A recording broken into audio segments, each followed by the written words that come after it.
엄마 장례식 날 남편은 내연녀와 크루즈 여행을 떠났고 시어머니는 SNS에 우리 집 며느리 될 아가씨라며 내연녀 사진을 올렸습니다. 그런데 남편이 애인과 포옹하던 바로 그 회사. 건물의 주인이 나라는 사실을 알게 된 순간 나는 조용히 미소 지었습니다. 친정 엄마를 죽음으로 몰고 간 그들에게 이제 진짜 대가를 치르게 해줄 시간이었습니다. 서울 외곽의 낡은 연립주택 3층, 48살 정수진 씨의 하루는 언제나 똑같은 패턴으로 흘러갔습니다. 구청 민원실에서 아침부터 저녁까지 민원인들의 불만과 항의를 듣고 끝없이 쌓이는 서류들을 정리하다 보면 어느새 퇴근 시간이었습니다. 집으로 돌아오는 버스 안에서 수진 씨는 늘 창밖을 멍하니 바라보았습니다. 불빛 환한 다른 집들이 스쳐 지나갔고 그녀는 문득 자신의 집은 어두울 거라는 생각을 했습니다.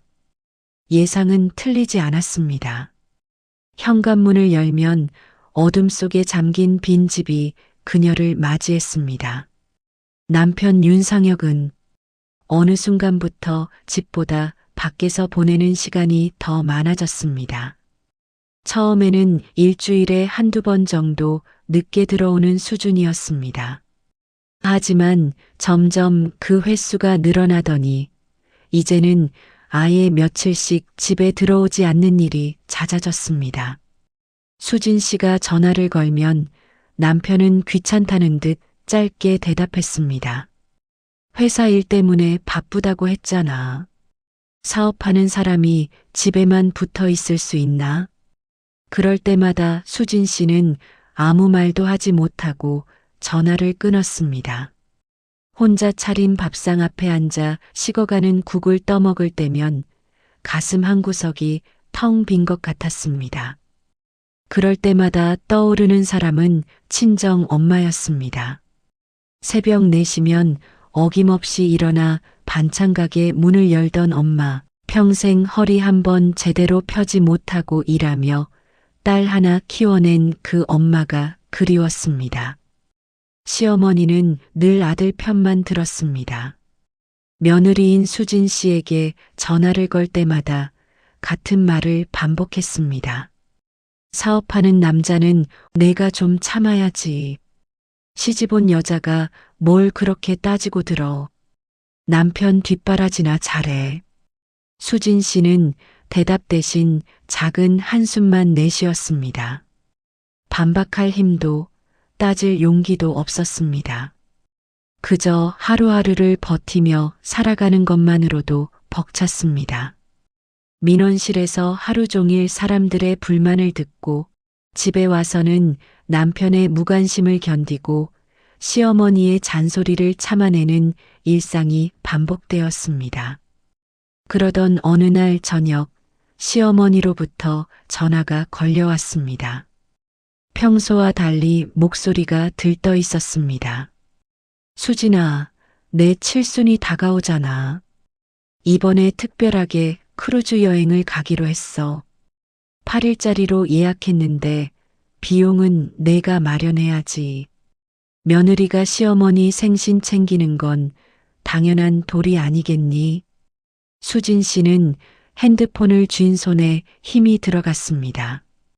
8일짜리 크루즈 여행이라면 최소 몇 천만 원은 들 텐데 자신에게는 그럴 여유가 전혀 없었습니다. 월급은 빠듯했고 저축한 돈도 거의 없었습니다. 하지만 시어머니의 단호한 목소리 앞에서 수진 씨는 아무 말도 하지 못했습니다. 입술만 바르르 떨렸습니다. 어머님, 그게 제가 지금 여유가 없으면 만들어야지. 시어머니 칠순인데 며느리가 비용도 안 돼? 그게 말이 되니? 빨리 준비해. 시간 없어. 전화가 끊겼습니다. 수진 씨는 핸드폰을 내려놓고 소파에 주저앉았습니다. 머릿속이 복잡했습니다. 어떻게 그 큰 돈을 마련할 수 있을까? 며칠 동안 수진 씨는 잠을 제대로 이루지 못했습니다. 일주일쯤 지난 어느 날 저녁 남편이 집에 들어왔습니다. 손에는 두툼한 서류 뭉치가 들려 있었습니다. 남편은 식탁 위에 서류를 던지듯 내려놓으며 말했습니다. 여기 도장만 찍으면 돼. 대출 서류야. 어머니 생신 여행비 마련해야 한다며. 빨리 처리해. 수진 씨는 떨리는 손으로 서류를 집어들었습니다. 내용을 확인하려 했지만 남편은 그녀에게 시간을 주지 않았습니다. 빨리 좀 해. 나 바빠. 시간 없다고. 수진 씨는 서류를 제대로 읽지도 못한 채 도장을 찍었습니다. 남편은 서류를 챙겨 들고 곧바로 나가버렸습니다. 그날 밤 수진 씨는 불안한 마음에 잠을 이루지 못했습니다. 무언가 잘못된 것 같은 불길한 예감이 가슴을 짓눌렀습니다. 하지만 그녀는 그것이 얼마나 끔찍한 시작인지 아직 알지 못했습니다. 며칠 뒤 수진 씨는 은행에서 걸려온 전화를 받았습니다. 대출 담보 관련 확인 전화였습니다. 담당 직원이 담보 부동산의 주소를 말하는 순간 수진 씨는 온몸이 얼어붙었습니다. 그 주소는 친정 엄마가 평생 운영해온 반찬 가게가 있는 건물이었습니다. 수진 씨는 숨이 막혔습니다. 손이 부들부들 떨렸고 목소리가 나오지 않았습니다.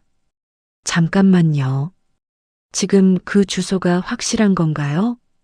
네, 확실합니다. 담보로 설정된 부동산이 맞습니다. 전화를 끊은 수진 씨는 그 자리에 주저앉았습니다.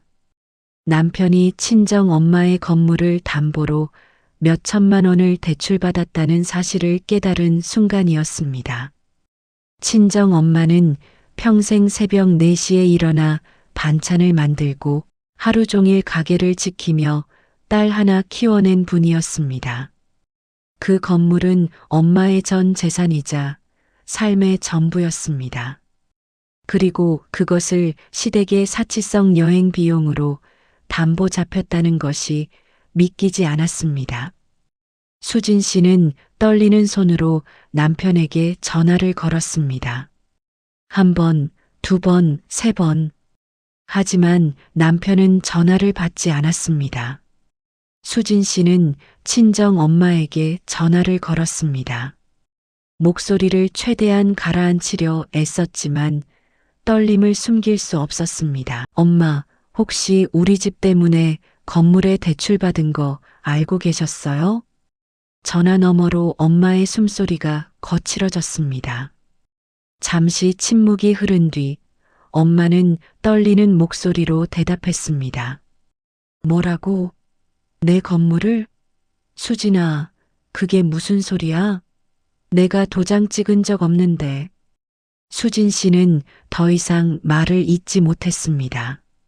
목이 메었고 눈물만 흘러내렸습니다. 엄마는 전화 너머에서 거친 숨을 몰아쉬었습니다. 그리고 갑자기 전화가 끊겼습니다. 수진 씨는 불안한 마음에 다시 전화를 걸었지만 엄마는 받지 않았습니다. 그날 저녁 이웃으로부터 급한 전화가 왔습니다. 친정 엄마가 반찬 가게 앞에서 쓰러졌다는 소식이었습니다. 수진 씨는 급히 병원으로 달려갔습니다. 응급실 침대 위에 누운 엄마는 의식이 없었습니다. 의사는 심각한 표정으로 말했습니다. 극심한 스트레스로 인한 뇌졸중입니다. 상태가 좋지 않습니다. 수진 씨는 엄마의 손을 꽉 잡았습니다. 엄마의 손은 차갑고 거칠었습니다. 평생 일만 하며 살아온 손이었습니다. 수진 씨는 목 놓아 울었습니다. 하지만 엄마는 끝내 눈을 뜨지 못했습니다. 사흘 뒤 엄마는 조용히 세상을 떠났습니다. 장례식장은 쓸쓸했습니다. 친척 몇 명과 엄마의 가게 단골 손님 몇 분만이 조문을 왔습니다. 수진 씨는 빈소를 지키며 남편과 시댁 식구들을 기다렸습니다. 하지만 아무도 오지 않았습니다. 수진 씨는 떨리는 손으로 남편에게 전화를 걸었습니다. 한 번, 두 번, 세 번, 네 번. 전화는 받지 않았습니다. 시어머니에게도 연락했지만 마찬가지였습니다. 문자도 보냈지만 답장은 없었습니다. 수진 씨는 조물록을 펼쳤습니다. 한 줄 한 줄 이름을 확인했지만 남편의 이름은 어디에도 없었습니다. 시댁 식구 중 단 한 명도 오지 않았습니다. 수진 씨는 조물록을 덮고 빈소 밖으로 나왔습니다. 복도 끝에 서서 창밖을 바라보았습니다. 비가 내리고 있었습니다. 그날 밤 수진 씨는 빈소로 돌아와 핸드폰을 들었습니다. 혹시나 하는 마음에 시어머니의 SNS를 확인했습니다. 그리고 그녀는 숨이 멎는 듯한 충격을 받았습니다. 시어머니는 크루즈 갑판에서 찍은 사진을 올리며 이렇게 적어두었습니다. 칠순 여행 출발. 사람은 자기 생일을 챙길 줄 알아야지. 인생은 즐기는 거예요. 사진 속에는 시어머니뿐 아니라 남편도 있었습니다. 그리고 그 옆에는 낯선 젊은 여자가 서 있었습니다. 남편은 그 여자의 허리를 자연스럽게 감싸고 있었고 둘은 마치 연인처럼 다정한 표정으로 카메라를 바라보고 있었습니다. 시동생 부부도 함께였습니다. 모두가 환하게 웃으며 우리 가족 여행이라고 적어두었습니다. 사진 아래 댓글에는 축하 메시지들이 달려 있었습니다. 수진 씨는 핸드폰을 떨어뜨렸습니다. 그녀는 빈소 앞에 주저앉아 소리 없이 울었습니다. 엄마의 장례식 날 그들은 모두 함께 여행을 떠나 있었던 것입니다. 위로 한마디, 조문 한 번 없이 말입니다. 수진 씨는 영정사진 속 엄마를 바라보았습니다. 엄마는 환하게 웃고 있었습니다. 수진 씨는 눈물을 닦으며 엄마 제가 잘못했어요. 장례를 마치고 집으로 돌아온 수진 씨는 남편의 방을 정리하기 시작했습니다. 옷장을 열고 외투를 꺼내는데 주머니에서 영수증 한 장이 떨어졌습니다. 수진 씨는 그것을 집어들었습니다. 해외 리조트 숙박 영수증이었습니다.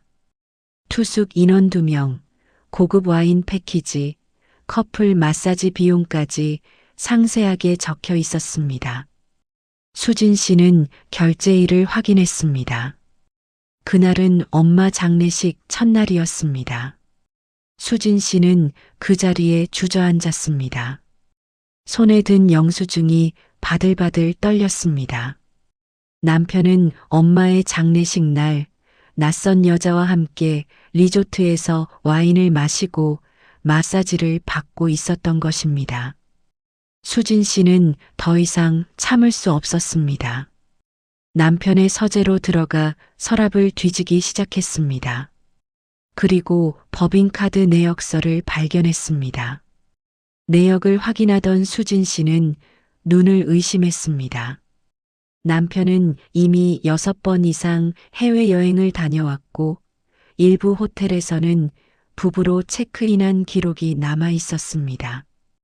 파리, 발리, 몰디브, 싱가포르 모두 고급 리조트였고 비용도 엄청났습니다. 더 충격적인 건 시어머니 관련 내역이었습니다. 시어머니는 그 낯선 여자, 남편의 내연녀와 함께 온천 여행을 다녀온 기록이 있었습니다. 수진 씨는 다시 시어머니의 SNS를 확인했습니다. 그리고 몇 달 전에 올린 사진을 발견했습니다. 시어머니와 내연녀가 온천에서 함께 찍은 사진이었습니다. 사진 아래에는 이렇게 적혀 있었습니다. 앞으로 우리 집 며느리 될 아가씨. 정말 착하고 예쁘네. 우리 상혁이가 복 많지. 수진 씨는 핸드폰을 든 손이 부들부들 떨렸습니다. 슬픔보다 분노가, 분노보다 허무함이 밀려왔습니다. 그녀는 자신이 얼마나 철저히 이용당하고 버림받았는지 깨달았습니다. 시댁은 이미 오래전부터 자신을 밀어내고 내연녀를 며느리로 맞이할 계획을 세우고 있었던 것입니다. 그로부터 일주일쯤 지난 어느 날 수진 씨에게 한 통의 전화가 걸려왔습니다. 마포에 있는 법무법인에서였습니다. 담당 변호사는 차분하고 정중한 목소리로 말했습니다. 정수진님, 외삼촌 되시는 분께서 작년에 돌아가시면서 남기신 상속건으로 연락드립니다. 서류가 모두 준비되어 있으니 한번 방문해 주시겠습니까? 수진 씨는 어리둥절했습니다. 외삼촌은 오래전 연락이 끊긴 상태였고 돌아가셨다는 소식조차 몰랐습니다. 그가 무슨 재산을 남겼을지 상상조차 하지 못했습니다. 며칠 뒤 수진 씨는 법무법인을 찾았습니다. 깔끔한 사무실 안으로 안내된 그녀 앞에 변호사가 두툼한 서류 봉투를 내밀었습니다. 외삼촌께서 마포 도심의 12층짜리 오피스 빌딩을 소유하고 계셨습니다. 원래는 작은 인쇄소가 있던 땅이었는데 재개발이 진행되면서 큰 빌딩이 들어섰고요. 외삼촌께서는 그 건물 지분 100%를 조카분께 상속하셨습니다. 수진 씨는 숨이 멎는 것 같았습니다. 12층짜리 오피스 빌딩이라니. 도심 한복판에 있는 건물이라면 가치가 엄청날 것입니다. 변호사는 계속해서 설명했습니다. 현재 건물은 전체가 임대되어 있고 월 임대료 수입만 상당합니다. 세입자 명단과 계약서는 여기 있습니다. 변호사가 서류를 펼치며 세입자 명단을 보여주었습니다. 수진 씨는 명단을 천천히 내려다보았습니다. 그리고 한 줄에서 눈이 멈췄습니다. 윤상혁 온라인 유통 6층 입주, 계약 기간 2023년 4월부터 2026년 3월까지. 그녀의 남편 회사였습니다. 수진 씨는 손이 떨렸지만 애써 침착함을 유지했습니다. 변호사는 그녀의 표정 변화를 눈치채지 못하고 계속 설명했습니다. 현재 임대차 계약은 내년 3월까지입니다. 건물주가 바뀌었으니 이후 계약 갱신 여부는 정수진님께서 결정하시면 됩니다. 물론 정당한 사유가 있으면 계약 갱신을 거부하실 수도 있고요. 수진 씨는 고개를 끄덕이며 서류를 받았습니다. 가슴이 두근거렸습니다. 분노도 슬픔도 아닌 묘한 감정이 올라왔습니다. 법무법인을 나선 그녀는 곧바로 마포의 그 빌딩으로 향했습니다. 건물은 생각보다 훨씬 컸습니다. 로비는 대리석으로 마감되어 있었고 천장은 높고 세련되었습니다. 수진 씨는 로비를 천천히 둘러본 뒤 엘리베이터를 탔습니다. 6층 버튼을 눌렀습니다. 엘리베이터가 올라가는 동안 수진 씨의 심장은 빠르게 뛰었습니다. 엘리베이터 문이 열리고 수진 씨는 복도를 천천히 걸었습니다. 남편 회사 로고가 유리문에 붙어 있었습니다. 윤상혁 온라인 유통. 수진 씨는 문 앞에 멈춰 섰습니다. 그리고 유리창 너머를 들여다보았습니다. 회의실 안에 익숙한 두 사람이 보였습니다. 남편 윤상혁과 그 젊은 여자, 내연녀였습니다. 여자는 남편의 넥타이를 다정하게 고쳐 매주고 있었고 남편은 그녀의 허리를 자연스럽게 감싸 안고 있었습니다. 둘은 웃으며 대화를 나누고 있었고 여자의 손이 남편의 뺨에 닿자 남편은 그녀의 이마에 입을 맞추었습니다. 마치 오랜 부부처럼 자연스럽고 익숙한 모습이었습니다. 회의실 안에는 다른 직원들도 있었지만 아무도 그들의 스킨십을 이상하게 여기지 않았습니다. 오히려 자연스럽게 받아들이는 분위기였습니다. 수진 씨는 그 광경을 보며 가슴속 어딘가가 무너지는 것을 느꼈습니다. 동시에 차갑고 단단한 무언가가 자라나고 있었습니다. 수진 씨는 그 자리에 오래 서 있지 않았습니다. 조용히 뒤돌아 건물을 나왔습니다. 밖으로 나오자 찬 바람이 얼굴을 스쳤습니다. 수진 씨는 깊게 숨을 들이마셨습니다. 슬픔은 있었지만 눈물은 나오지 않았습니다. 오히려 머릿속이 차갑고 명료해졌습니다. 그날 밤 수진 씨는 집에서 모든 자료를 정리하기 시작했습니다. 해외여행 영수증들을 날짜 순으로 정리하고 호텔 체크인 기록을 출력했습니다. 법인카드 내역을 엑셀 파일로 만들고 시어머니의 SNS 글들을 모두 캡처했습니다. 내연녀와 함께 찍은 사진들도 모았습니다. 친정 엄마 건물 경매 서류도 찾아냈습니다. 그리고 외삼촌으로부터 상속받은 건물 등기부등본과 임대차 계약서도 함께 정리했습니다. 모든 증거를 하나하나 파일로 정리하는데 밤을 새웠습니다. 새벽 5시가 되어서야 수진 씨는 작업을 마쳤습니다. 그녀는 정리된 서류들을 보며 작게 미소 지었습니다. 이제 준비는 끝났습니다. 다음 날 오전 수진 씨는 변호사에게 연락했습니다. 소송 준비 부탁드립니다. 이혼과 위자료 청구, 재산 분할, 그리고 사업장 임대차 계약 갱신 거부 통보까지 모두 진행해 주세요. 변호사는 수진 씨가 준비한 증거 자료들을 검토한 뒤 고개를 끄덕였습니다. 증거가 매우 충분합니다. 승소 가능성이 높습니다. 바로 진행하겠습니다. 며칠 뒤 남편 회사로 등기우편이 발송되었습니다. 건물주 변경 통지서와 함께 임대차 계약 갱신 거부 통보서였습니다. 계약 만료 후에는 반드시 퇴거해야 한다는 내용이 명시되어 있었습니다. 건물주가 정수진으로 변경되었다는 사실도 함께 적혀 있었습니다. 그날 저녁 남편은 통보서를 들고 집으로 찾아왔습니다. 얼굴은 새빨갛게 달아올라 있었고 목소리는 떨리고 있었습니다. 현관문을 거칠게 열며 소리쳤습니다. 이게 무슨 짓이야? 내가 건물주라고? 말도 안 돼. 내 회사를 내쫓겠다는 거야? 수진 씨는 거실 소파에 조용히 앉아 남편을 바라보았습니다. 그녀의 눈빛은 차갑고 고요했습니다. 예전처럼 겁먹거나 주눅 들지 않았습니다. 당신이 내 엄마한테 한 짓에 비하면 아무것도 아니에요. 남편은 황급히 말을 이었습니다.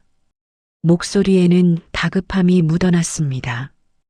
그건 오해야. 내가 설명할게. 일단 이 통보부터 취소해. 회사가 망하면 우리 다 끝이야. 하지만 수진 씨는 고개를 저었습니다. 표정은 담담했습니다. 오해가 아니에요. 증거는 다 있어요. 당신이 내연녀랑 여행 다닌 기록, 호텔 체크인 내역, 법인카드 영수증 전부, 그리고 엄마 장례식 날 크루즈 탄 사진까지요. 다 있어요. 남편의 얼굴이 하얗게 질렸습니다. 입술이 바르르 떨렸습니다. 수진 씨는 천천히 일어서며 조용히 말했습니다. 변호사 통해서 연락하세요. 더 이상 당신과 직접 할 얘기는 없어요. 그로부터 이틀 뒤 시어머니에게서 전화가 걸려왔습니다. 목소리는 떨리고 있었지만 여전히 고압적이었습니다. 수진아, 내가 지금 뭐 하는 짓이야? 우리 아들 회사 망하게 할 거야? 당장 그 통보 취소하지 못해. 시어머니 말 안 들을 거야? 수진 씨는 핸드폰을 귀에서 조금 떼었습니다. 시어머니의 고함 소리가 들렸습니다. 하지만 수진 씨는 예전처럼 위축되지 않았습니다. 차분하게 대답했습니다. 어머님, 엄마 장례식에 왜 안 오셨어요? 그날 왜 가족들 다 데리고 여행을 가셨어요? 시어머니는 잠시 말을 더듬었습니다. 그건 이미 예약한 거였잖아. 취소하면 돈이 아까워서 어쩔 수 없었어. 수진 씨는 한숨을 내쉬었습니다. 그럼 내연녀는요? 어머님이 며느리로 소개한 그 여자는 뭐예요? 온천 여행까지 함께 가시면서요. 시어머니는 순간 말문이 막혔습니다. 잠시 침묵이 흘렀습니다. 그리고 시어머니는 목소리를 높였습니다. 그건 내가 며느리 노릇을 제대로 못했잖아.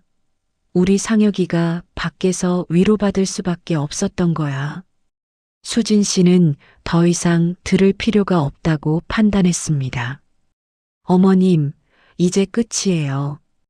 더 이상 연락하지 마세요. 할 말은 법정에서 하세요. 전화를 끊은 수진 씨는 창밖을 바라보았습니다. 마음은 여전히 아팠지만 예전처럼 무너지지는 않았습니다. 오히려 단단해진 것 같았습니다. 며칠 뒤 시어머니는 수진 씨를 자신의 집으로 불렀습니다. 문자 메시지에는 가족끼리 조용히 이야기 라고 적혀 있었습니다. 수진 씨는 변호사에게 먼저 연락한 뒤 시어머니 집으로 향했습니다. 시어머니 집 거실에 들어섰을 때 그곳에는 남편, 내연녀, 시동생 부부가 모두 모여 있었습니다. 내연녀는 시어머니 옆에 앉아 이미 며느리처럼 행동하고 있었습니다. 차까지 따라주며 공손하게 대하는 모습이었습니다. 시어머니는 수진 씨를 보자마자 입을 열었습니다. 목소리는 단호했습니다. 수진아, 이제 정리할 때가 됐어. 우리 상혁이랑 깔끔하게 이혼해줘. 이 아이가 이제 우리 집 며느리가 될 거야. 위자료는 적당히 줄 테니까 조용히 넘어가. 소송 같은 거 하지 말고.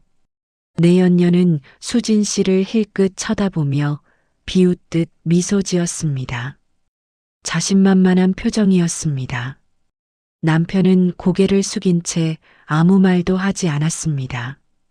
시동생 부부도 팔짱을 낀 채 수진 씨를 바라보고 있었습니다.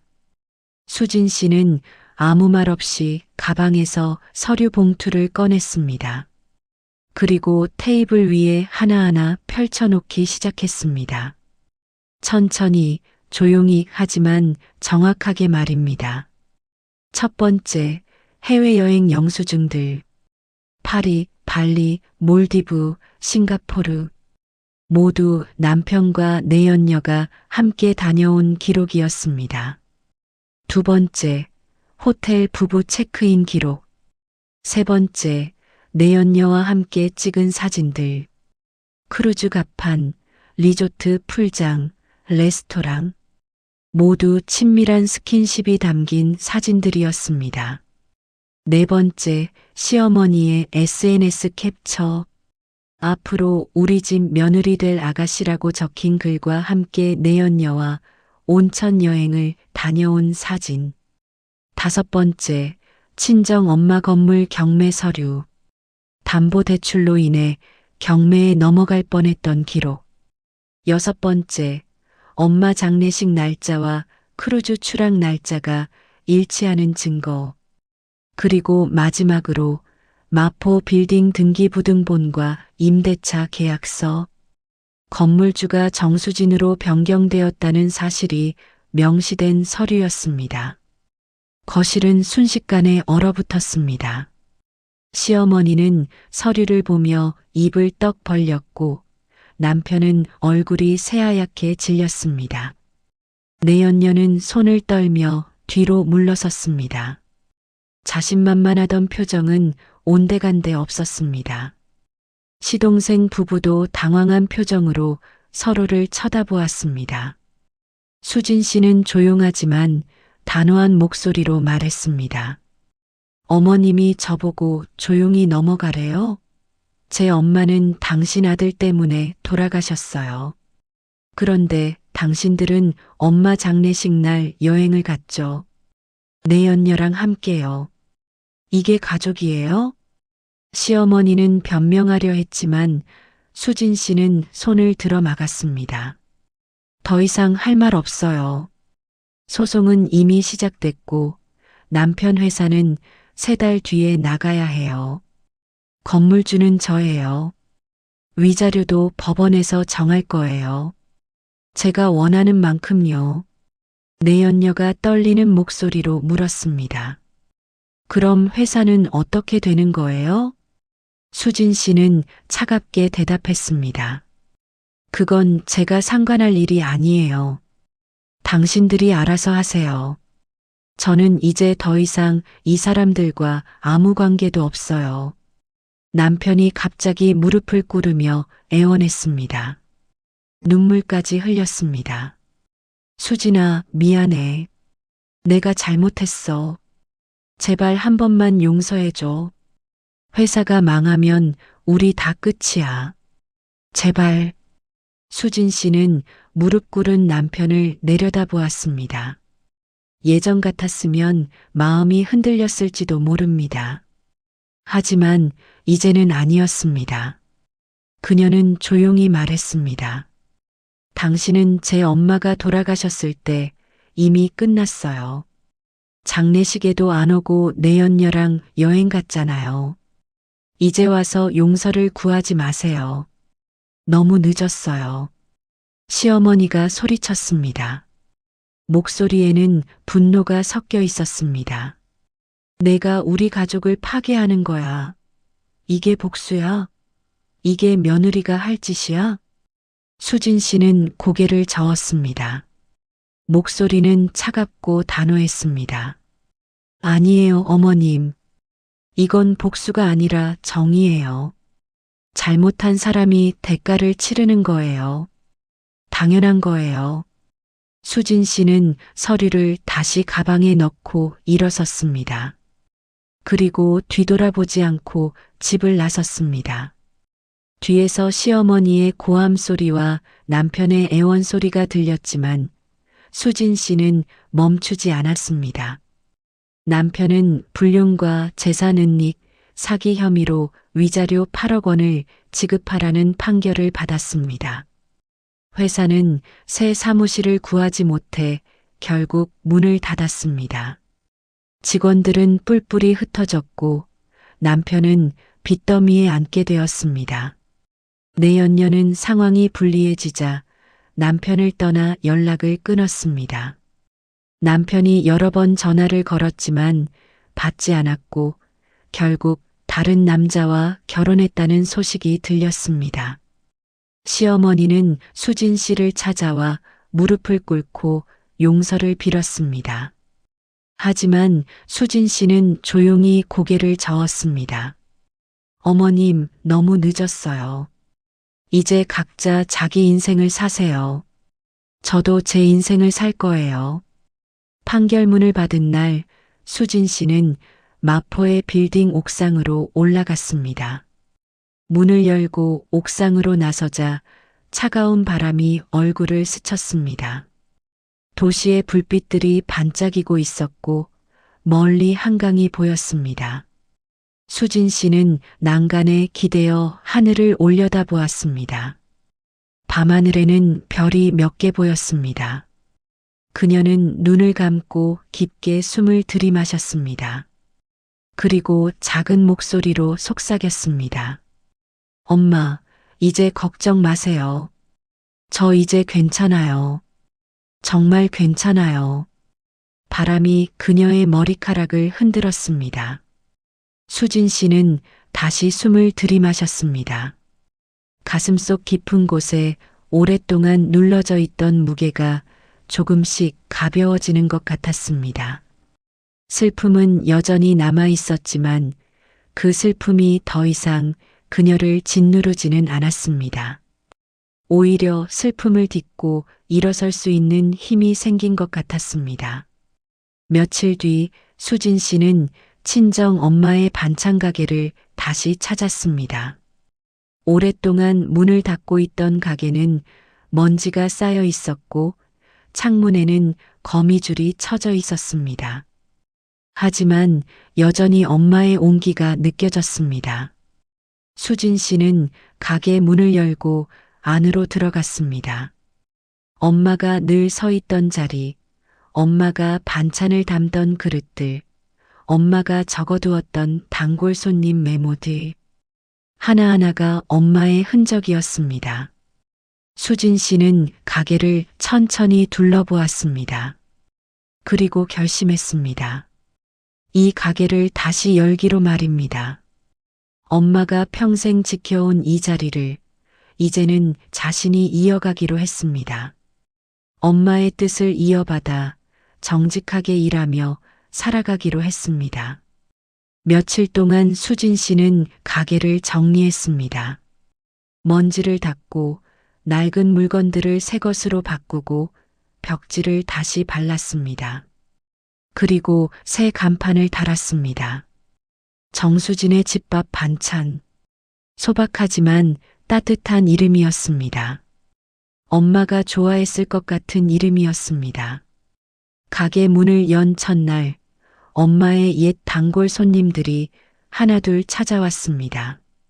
그들은 수진 씨를 보며 반가워했고 엄마 이야기를 들려주었습니다. 아주머니가 얼마나 착하셨는지 아세요? 돈 없는 사람한테도 반찬 싸주시고 혼자 사는 노인분들 챙기시고 딸 키우느라 얼마나 고생하셨는지. 그래도 항상 웃으시면서 일하셨어요. 수진 씨는 그들의 이야기를 들으며 조용히 미소 지었습니다. 눈가가 촉촉해졌지만 슬픈 눈물은 아니었습니다. 엄마가 얼마나 많은 사람들에게 사랑받았는지 새삼 깨달았습니다. 그리고 자신도 엄마처럼 살고 싶다고 생각했습니다. 저녁 무렵 손님들이 돌아가고 수진 씨는 가게 문을 닫았습니다. 그리고 엄마의 사진 앞에 섰습니다. 가게 벽에 걸어둔 작은 액자 속에서 엄마는 환하게 웃고 있었습니다. 수진 씨는 엄마에게 말을 건넸습니다. 엄마, 저 이제 제 삶을 살아볼게요. 엄마처럼 따뜻하게, 엄마처럼 당당하게요. 지켜봐 주세요. 그날 밤 수진 씨는 오랜만에 편안하게 잠들었습니다. 악몽도 눈물도 없었습니다. 그저 조용하고 깊은 잠이었습니다. 엄마가 옆에서 지켜주는 것 같았습니다. 다음 날 아침 수진 씨는 새벽 4시에 일어났습니다. 엄마가 늘 그랬던 것처럼 말입니다. 그녀는 앞치마를 두르고 가게로 향했습니다. 아직 어둠이 가시지 않은 거리는 조용했습니다. 하지만 수진 씨의 발걸음은 가벼웠습니다. 가게 문을 열고 불을 켰습니다. 주방에서 반찬을 준비하기 시작했습니다. 손은 서툴렀지만 마음은 따뜻했습니다. 하나하나 정성스럽게 만들었습니다. 엄마가 그랬던 것처럼 말입니다. 창밖으로 서서히 해가 떠올랐습니다. 아침 햇살이 가게 안으로 들어왔습니다. 수진 씨는 환하게 빛나는 햇살을 바라보며 미소 지었습니다. 이제 시작이었습니다. 48배 인생, 새로운 시작이었습니다. 더 이상 누구의 그림자도 아닌 자기 자신으로 살아가는 삶. 누구에게도 휘둘리지 않는 스스로 선택하고 결정하는 삶. 수진 씨는 그런 삶을 살기로 했습니다. 그리고 그 길을 한 걸음 한 걸음 걸어가기 시작했습니다. 수진 씨의 이야기를 들어주셔서 감사합니다. 구독과 좋아요는 저에게 재미난 이야기를 만드는데 큰 힘이 됩니다.